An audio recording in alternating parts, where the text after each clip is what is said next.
اتفرجت على فيلم Women Talking، فتعالوا نتكلم عنه واقول لكم رأيي فيه. هل تتفرجوا عليه ولا لا؟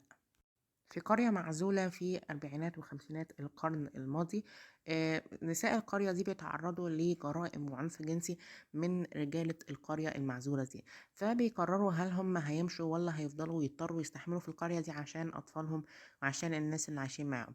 وبنمر في الفيلم ده بقضية اجتماعية وكمان أزمة مع النساء دول، ايه اللي ممكن يعملوه وهل يسيبوا كل حاجة وراهم ويهربوا ولا يتصرفوا ازاي. دي حبكة فيلم Women Talking اللي نزل في بعض السينمات المحدودة في شهر ديسمبر، لكن النزول بتاعه هيكون في شهر 1 ل2023، وأنا قدرت أشوفه من بعض المواقع الموجودة على النت. فأنا هكلمكم عن رأيي بالظبط في فيلم Women Talking، وهل تتفرجوا عليه ولا لأ، وهل يستاهل وقتكم ولا لأ. والفيلم ده اتصنع في وقت اللي كان في كذا فيلم بيتصنع في موسم الجواز، عشان الأفلام دي بتكون جودتها عالية، بتكون فيها ناس كتيرة جدا بتشتغل وبيعملوا شغل كويس جدا في الفترة دي من السنة.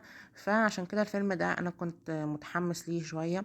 الكاست اللي كان فيه كان كاست حلو برضو، فأنا كنت متحمس إن أنا أتفرج عليه. تقييم الفيلم معانا PG-13، ليه شوية مشاهد دموية وبعض اللغة القاسية، لكن الفيلم ده رغم ان هو بيناقش قضية العنف الجنسي لكن ما فيهوش اي لقطات من النوع ده، وفي عدد كبير من الناس ممكن يتفرجوا عليه. لكن يلا نبتدي بقى في المراجعة بتاعة الفيلم. عندنا زي ما قلت لكم في كاست حلو جدا ومجموعة من الممثلين الكويسين جدا، وأدائهم التمثيلي كان حلو قوي في الفيلم ده.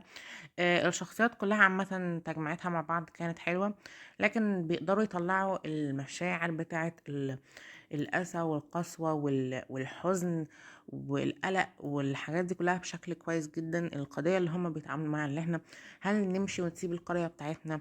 طب والناس اللي معانا أهلنا وأطفالنا هنعمل فيهم ايه؟ هنتصرف معاهم ازاي؟ ولو سيبنا القرية هنروح فين؟ بالذات ان هم كانوا مجموعة من النساء الغير متعلمين، وكانوا في قرية معزولة عن العالم، فكان الموضوع بالنسبة لهم صعب جدا. والممثلين أدوا الموضوع ده بشكل كويس جدا. ازاي هنتعامل مع الموضوع، وعجبني جدا الأداء التمثيلي. كان في مشاهد قوية جدا في الفيلم ده، تحس جدا بالحزن والخوف من اللي ممكن يحصل لهم أو اللي حصل لهم. والشخصيات برضو اللي كانوا بيلعبوها كانت حلوة جدا، كل شخصية كانت مكتوبة كويس. احنا عندنا الشخصيات كلهم بيعانوا من نفس المشكلة، لكن كل واحدة فيهم طبعا المشكلة جاية لها بطريقة مختلفة او بتمس حياتها بشكل من الاشكال المختلفة عن الحد التاني. كل شخصية ليها مشكلة فعلا مأساوية، وبتتحكي على مدار الفيلم بفلاش باكس بقى بيحكوها هما نفسهم. فالموضوع كان حلو جدا، الشخصيات دي مكتوبة كويس. تحس قد ايه تشوف المآسي والمشاكل اللي اتعرضوا لها. الموضوع كان صعب جدا فعلا. وفي منهم كمان اللي بقالهم فترة طويلة، طبعا من الستات الكبيرة بقى اللي في القرية اللي بقالهم سنين بيتعرضوا للموضوع ده. ازاي هيقدروا برضو ان هم يسيبوا الفترة الطويلة اللي عاشوها في القرية دي ويهربوا من القرية؟ هيروح يعيشوا ازاي؟ هيتعايشوا ازاي؟ هيعملوا ايه؟ فالشخصيات الحبكة اللي بيتعاملوا معاها كانت حلوة، وكمان هم نفسهم مكتوبين بشكل كويس. وكان في برضو دايلوج وسيناريو حلو جدا في الفيلم ده. هو الفيلم اغلبيته صراحة بيبقى محادثات ما بينهم كده في مجموعة معينة، بيتكلموا عن المشكلة، بيتكلموا عن اللي مروا بيه وكده. وده هتكلم فيه بعد شوية. لكن وإيقاع حكي القصة برضو حلو جدا في الفيلم ده.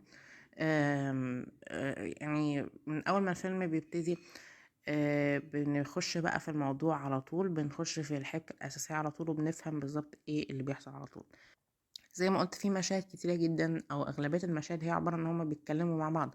هو اسمه women talking، هما فعلا بيتكلموا بس. أحيانا بيبقى الموضوع حلو وأحيانا الموضوع مش أفضل حاجة.